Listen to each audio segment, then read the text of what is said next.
أن تنظر إلى حالك الآن وأن تنظر إلى قلبك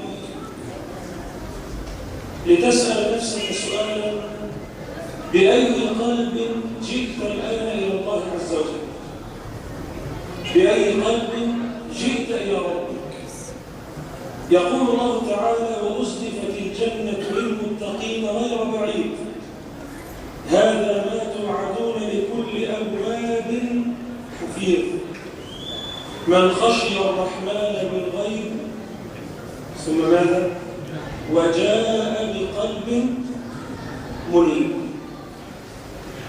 من خشي الرحمن بالغيب وجاء بقلب منيب، أي جاء بقلب مقبل على طاعة الله عز وجل. ثم الوصف الذي قبل ذلك: لكل أواب، والأواب هو الرجاع إلى الله عز وجل. لأن بعض الناس قد يأتي إلى الله ظاهرا ولكنه مصر على العصيان باطنا. بعض الناس يأتي في ليلة 27 ويقول في نفسه بأنني في هذه الليلة فزت ويجزم بذلك. أقول لك: لا بد أن تنظر إلى الوسيلة التي جئت بها إلى الله، إلى القلب، أن يكون قلبك منيبا أي صادقا في إقباله على طاعة الله.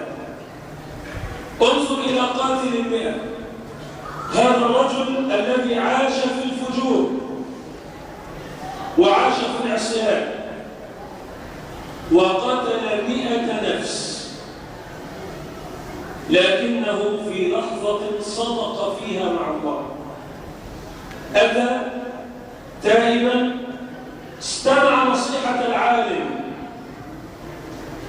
وليت كثيرا من الشباب الذي يسمع هذا الكلام الآن يلتزم نصيحة الناصحين. هيجي يصلي وبعد شوية هيدعي ويروح. ما الذي على جهاز الكمبيوتر عندك؟ ما الذي تضبط عليه جهاز التلفاز في بيتك؟ ما هي الشلة التي تجلس معا؟ العالم نصح هذا الرجل الذي شعر بمرارة العصيان، حس ان اخرتها ايه؟ قاعد مع شدة السوق ما في الصلاة،